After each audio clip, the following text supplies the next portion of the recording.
Rekan Daksa, saatnya kita masuk dalam segmen Sorotan Dunia Islam bersama Dewan Pakar Dewan Dakwah Islam Indonesia Kota Bekasi, Hairul Fuad. Assalamualaikum Pak Fuad. Waalaikumsalam warahmatullahi wabarakatuh. Ya, Pak Fuad, kita akan membahas terkait dengan penangkapan Ustadz Farid Uqbah dan Ustadz Zain An-Najah oleh Densus 88 pada Selasa kemarin di Bekasi. Silakan, Pak Fuad. Ya, Mbak Ulfi, rekan Daksa, kita sekali lagi dikejutkan dengan penangkapan sosok-sosok Ustadz Farid Uqbah, Ustadz Zain An-Najah, dan Ustadz Anung. Ya, ada beberapa ustadz yang ditangkap oleh Densus. Tapi yang memang membuat publik terkejut, kedua tokoh ini cukup dikenal dengan dakwahnya. Ustadz Farid Uqbah sebagai Ketua Partai Dakwah Rakyat Indonesia, Ketua Bidang Agama, pernah Wakil Ketua Lembaga Dakwah Parmusi, dan di 2019 pernah bertemu dengan Presiden Jokowi ditemani oleh Ketua Parmusi Usama Hisyam, dan beliau adalah dai publik. Kalau kita lihat kasusnya, kiprahnya beliau mendirikan partai, berarti beliau terlibat dalam proses demokratisasi yang tidak ada pertanyaan buat beliau untuk ikut terlibat.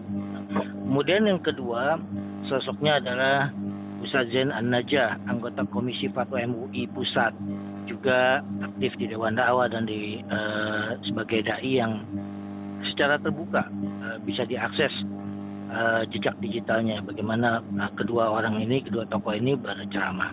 Jadi kita dikejutkan pertama karena dugaannya adalah tindak pidana terorisme terhadap keduanya, padahal keduanya kerap tampil di publik, tidak melakukan dakwah yang bersembunyi-sembunyi. Kemudian yang kedua, di tengah kondisi kita sedang berhadapan dengan isu nasional Permendikbud nomor 30 tentang pencegahan kekerasan seksual di perguruan tinggi, dan juga kasus dugaan pejabat yang terlibat dalam bisnis PCR. Nah, yang ketiga yang membuat kita juga terkejut, di tengah kondisi geliat terorisme di tanah Papua yang ditanggap Densus justru dari kalangan ustadz. Ya, tidak pernah terdengar selama ini tokoh-tokoh OPM yang ditangkap dengan dugaan kasus terorisme. Nah, kita lihat dalam beberapa hari ini MUI sudah memberikan statement, sudah memberikan pernyataan, kemudian tokoh-tokoh umat juga sudah bersuara dan memberikan keprihatinannya. Tentu mereka juga menggarisbawahi bahwa semua menghormati proses hukum dan himbauan kepada aparat agar memperlakukan mereka dengan baik. Wilayah hukum kita tidak banyak bisa berbicara karena memang Densus diberikan payung hukum untuk melakukan tindakan itu. Kalau sudah masuk soal terorisme itu babnya lain. Tetapi yang jadi concern kita hal-hal seputar itu. Ya. Jadi kalau lihat kasusnya seperti ini, 4 hal yang perlu kita soroti. Pertama, isu terorisme ternyata masih terus bergaung di tengah kondisi pandemi, di tengah kondisi seperti ini. Apakah memang realitasnya seperti itu atau hasil konstruksi sosial? Ini jadi pertanyaan kita. Yang kedua, sosok ustadz. Sosok ustadznya ini kalau dulu memang dikenal dengan gerakan-gerakan bawah tanah. Iya. Tetapi yang kita kenal secara umum, kedua tokoh ini tampil di publik seperti biasa, berada di lembaga ormas yang terbuka, bahkan Ustadz Zain An-Najah berada di Komisi MUI, Komisi Fatwa MUI, dan Ustadz Farid Uqbah terlibat dalam proses demokratisasi menjadi Ketua Partai Dakwah Rakyat Indonesia. Kemudian yang ketiga halnya adalah lembaga tempat mereka berkiprah. Ini kemudian jadi sorotan, dianggap sebagai membiarkan terorisme. Nah, itu bisa masuk ke sana. Meskipun orang akan mengatakan ini oknum, tetapi buzzer sudah bersuara bahwa perlu dilihat kembali sosok-sosok yang mendiami lembaga itu, atau mereka menyuarakan bubarkan lembaganya. Ini persis mengingatkan kita kepada bagaimana perjalanan HTI dan perjalanan FPI, dan sekarang menimpa apa yang disebut dengan MUI. Di media sosial sudah ada dua gerakan ini, gerakan yang minta bubarkan MUI, dan yang satu lagi menyelamatkan MUI. Dan yang keempat, persoalan hukum. Itu yang saya katakan tadi, Densus memang dibekali payung hukum untuk itu. Tidak banyak kita bicarakan itu, dan semua tokoh menghargai proses itu, tinggal dilihat. Tetapi di luar konteks itu yang kemudian jadi pertanyaan orang. Maka memang sudah lama dibicarakan bagaimana misalnya undang-undang terorisme ini harus direvisi, termasuk ruang lingkup gerak Densus 88 itu sendiri. Begitu Mbak Ulfi. Iya, baik. Nah, ini terkait dengan proses penangkapannya. Seharusnya kan kalaupun memang ada indikasi tersebut bisa dipanggil terlebih dahulu, dilakukan pemeriksaan, dinaikkan statusnya.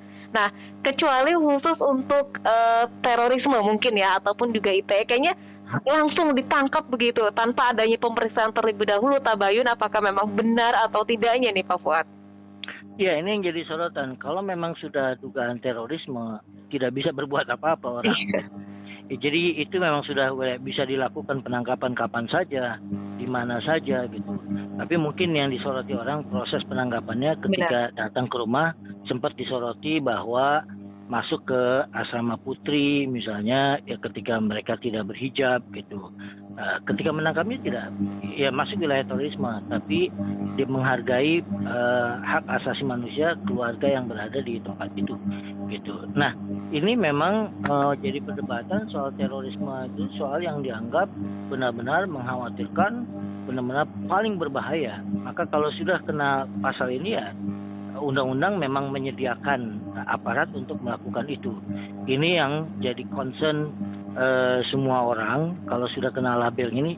Cuma yang kita pertanyakan bagaimana itu hanya aparat yang tahu ya data bagaimana orang itu dituduh sebagai teroris. Maka para tokoh pun tidak bisa berbicara banyak kecuali himbauan karena itu memang ada undang-undangnya. Ini yang jadi PR besar buat umat Islam dan saya kira bangsa ini bagaimana melihat soal terorisme, soal prosedur penangkapannya, soal kemudian proses setelah ditangkap didampingi oleh pengacara atau tidak gitu. Ini saja yang bisa dibicarakan Mbak Ulfi. Baik. Nah, tentunya ini kan Ustadz Farid mendirikan sebuah partai, tapi diduga oleh Densus 88 ini untuk melindungi kelompok JI. Bagaimana tanggapannya? Iya, itu masih dugaan. Ya. Tapi saya pikir kalau kita berbicara secara ilmu sosial, agak sulit diterima sebuah partai baru, kecuali partai itu partai sedang berkuasa, partai besar, kemudian ya melindungi orang-orang yang dulu pelaku tindakan kriminal atau pelaku pelanggaran HAM, lalu kemudian dia dilindungi. Nah, ini partai baru kemarin belum terdengar, banyak saya yakin dari pemirsa yang pendengar yang belum tahu ada partai seperti ini, kemudian mau mengakomodir orang-orang yang diduga terlibat JI ataupun kelompok terorisme. Saya kira sulit secara akademis gitu ya kita bicara pertanggungjawabkan kalau itu berani sampai ke sana, kecuali sekali lagi kalau partai berkuasa itu sangat berkepentingan. Partai kecil kemudian di kalangan umat Islam juga masih bertanya-tanya, ada perdebatan apakah perlu mendirikan partai baru atau kita memaksimalkan partai Islam yang ada. Tapi tiba-tiba tuduhannya akomodir orang-orang yang dianggap. Ya sekarang jadi pertanyaan, kalau diakomodir ketuanya saja bisa dapat dituduh terorisme, selesai sudah. Yeah. Dia sendiri tidak bisa mempertahankan posisinya, kecuali kalau ketua partai penguasa. Saya yakin nggak akan mungkin ini. Ya uangnya sudah langsung, banyak ya. Iya, nggak mungkin aparat mereka juga dipilih oleh pemerintahan yang dibentuk oleh partai penguasa itu nggak mungkin. Tapi kalau partai baru begini kemudian dianggap melindungi, ya tapi itu aparat yang memiliki data itu bagaimana mengkonstruksi hukumnya, tuduhannya itu nanti di pengadilan. Tetapi memang kalau kasus terorisme seperti Munarman sampai sekarang pun kita belum tahu bagaimana prosesi pengadilannya. Begitu, baik, Mbak. Baik, Pak Fuad di 8816363 sudah ada rekan yang bergabung. Halo, assalamualaikum Dakta. Waalaikumsalam warahmatullahi wabarakatuh, Mbak Ulfi. Silakan Pak. Ustaz Fuad sehat ya? Alhamdulillah, Pak. Jadi setelah saya amati Ustadz Purba itu, saya mengenal beliau dari sejak tahun 92.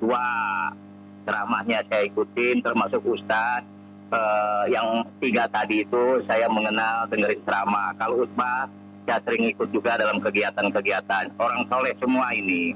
Nah, kalau misalkan makhluk Densus main tangkap begitu saja, saya yang jelas tidak sependapat.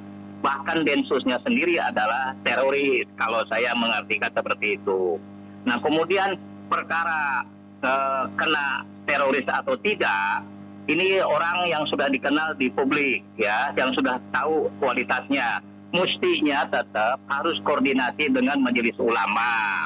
Walaupun tidak dibeberkan di umum, tapi koordinasi dulu dengan majelis ulama. Pak Kiai, ini ada Ustadz ini kasusnya begini-begini, mohon jangan gundah, jangan rame di masyarakat.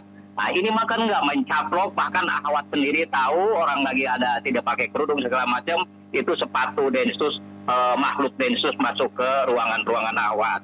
Ini yang tidak etis.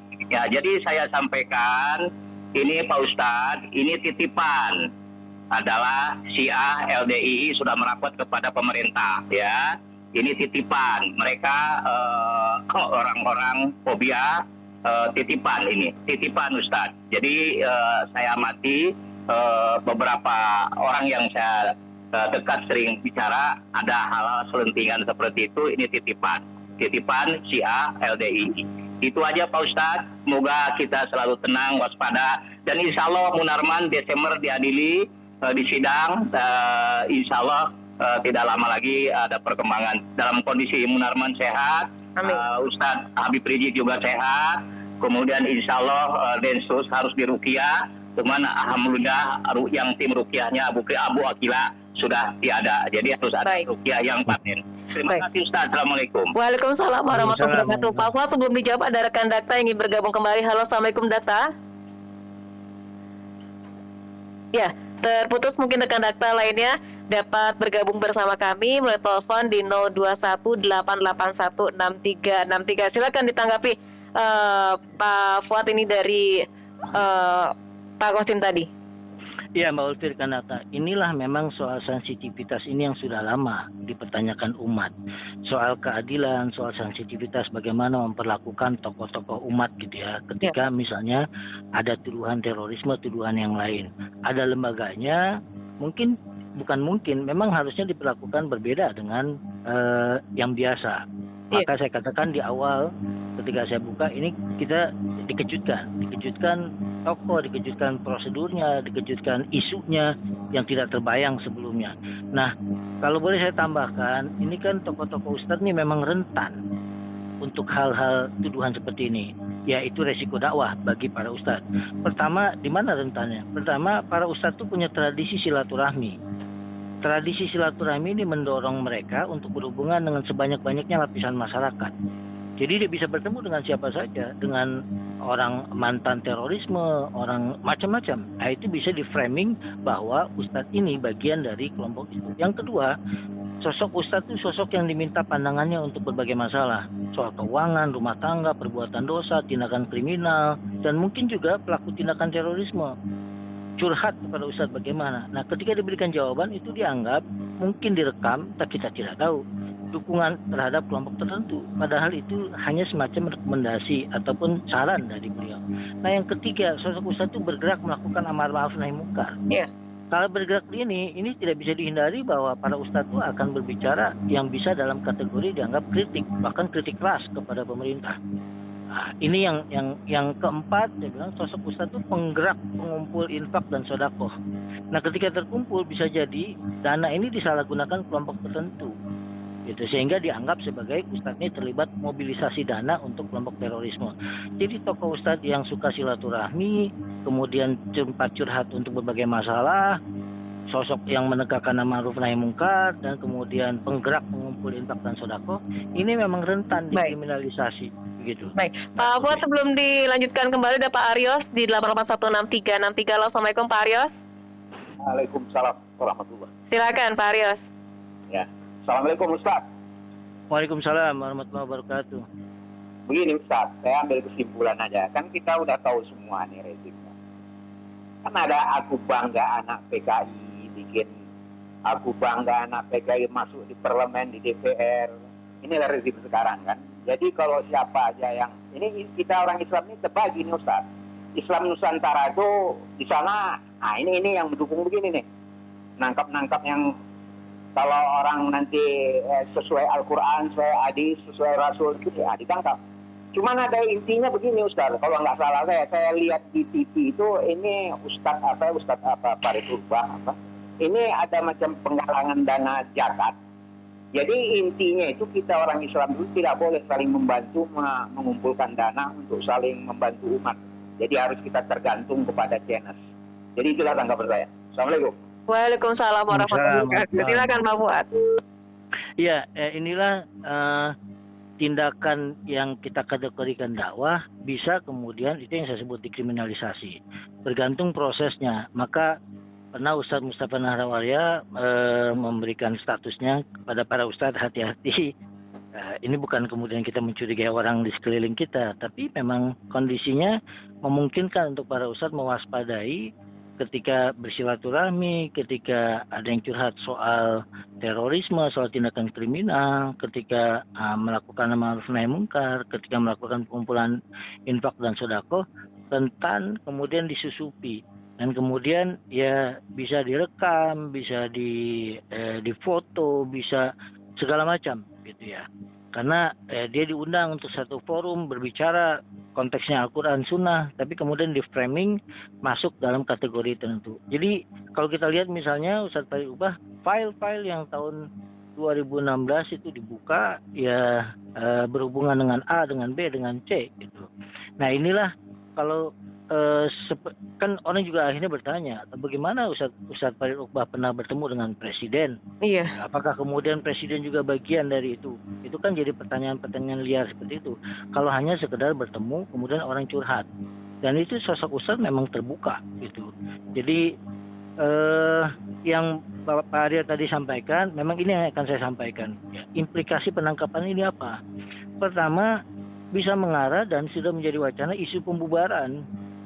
Presidennya HTI dimulai dengan isu khilafah, kemudian FPI dengan isu kekerasan, lalu kemudian sekarang lebih berat lagi saya kira keduanya, terorisme. Kemudian siapa tokohnya? Tokohnya ada di MUI, hanya dua yang didorong oleh buzzer ini. Pertama, reformasi MUI isinya, yang kedua bubarkan MUI karena terindikasi gerakan terorisme. Karena yang melakukannya itu yang menurut mereka bukan orang biasa, ini bagian dari petinggi MUI. Kemudian yang kedua, gugatan tentang keadilan tindakan. Ini dari umat saya kira. Bagaimana KKB rakyat OPM ya, KKB OPM versus pegiat dakwah, perlakuannya kelihatan berbeda. Sampai sekarang belum terdengar tuh ada yang ditangkap kasus tuduhan terorisme dari OPM. Kemudian yang ketiga, marginalisasi aspirasi Islam versus kebangkitan ideologi komunisme dan sekularisme. Isunya kita lihat Permendikbud nomor 30, peta jalan pendidikan nasional yang pernah bikin heboh, revisi tentang pelajaran sirah di sekolah agama dan pesantren, dan kemudian isu khilafah. Dan yang keempat, ya yang selanjutnya, individu yang melecehkan Islam, simbol dan lembaga Islam versus ustadz atau pegiat dakwah yang dikriminalisasi. Saya tidak perlu sebutkan namanya lagi, sudah muak umat menyebutkan nama-nama ini yang dilaporkan berkali-kali tapi tidak diambil tindakan. Tapi ada satu yang baru diduga langsung diangkut. Jadi kesimpulannya terjadi upaya untuk melakukan konstruksi sosial tentang isu nasional yang paling berbahaya ini apa? Realitasnya isu korupsi, pelanggaran HAM, dan masalah ekonomi. Tapi kemudian dikonstruksi sedemikian rupa bahwa isu nasional yang paling berbahaya adalah radikalisme, terorisme, fanatisme. Dan ini sudah berlangsung beberapa kali dalam wawancara. Saya sampaikan narasi besarnya masih seperti ini. Islam dibenturkan dengan nasionalisme, Islam dibenturkan dengan disamakan dengan kegiatan radikalisme, terorisme, dan fanatisme. Begitu Mbak Ulfi. Ya, baik. Pak, tapi ada kekhawatiran sendiri tidak bagi para pendakwah yang memang kita kenal segitu dekatnya dengan umat Muslim, lalu dengan ajaran-ajaran yang memang sesuai dengan Al-Quran dan Sunnah. Mereka kan juga pasti akan ada ketar-ketir juga tidak Pak? Kalau bahasa para ustadz, resiko dakwah. Yang kedua, ya itulah PR buat umat Islam ketika berhadapan dengan realitas politiknya seperti ini. Kita dihadapkan pada tantangan seperti ini. Nah yang ketiga, ketar-ketir itu wajar karena dulu yang dituduh itu misalnya Ustadz Abu Bakar Bashir yang dianggap banyak berafiliasi nih. Tapi sekarang Ustadz yang ceramah biasa, bahkan orang yang duduk di lembaga semi pemerintahan seperti MUI gitu ya, atau di lembaga dakwah, dewan dakwah dan yang lainnya. Nah, Ustadz Farid Oqbah itu orang yang sangat fleksibel, jaringannya banyak, berhubungan dengan rekan-rekan di NU, di Muhammadiyah. Tapi memang benar beliau itu kritis terhadap Syiah, kritis terhadap LGBT, kritis terhadap penyimpangan-penyimpangan gitu. Ini yang jadi concern kita, bahwa kalau tadi ada kekhawatiran, sangat mungkin karena dari yang mulai dianggap keras sampai kemudian dianggap publik bicara tentang rumah tangga, bicara ekonomi Islam, itu bisa masuk kategori terorisme dengan berbagai macam tuduhan. Soal data dan faktanya, dasar penangkapannya itu memang publik tidak tahu, karena itu memang wilayah kepolisian atau wilayah Densus, hak mereka untuk menangkap atas dugaan terorisme dengan data-data yang mereka miliki. Itu yang menjadi catatan saya, Mbak Ulfir Kanakta. Baik, terima kasih Pak Fuad sudah berbincang bersama Dakta dalam segmen Sorotan Islam. Assalamualaikum warahmatullahi wabarakatuh. Terima kasih Mbak Ulfir Kanakta. Waalaikumsalam warahmatullahi wabarakatuh. Sorotan Dunia Islam. Rekan Dakta, demikian Sorotan Islam bersama Dewan Pakar Dewan Dakwah Islamiyah Indonesia.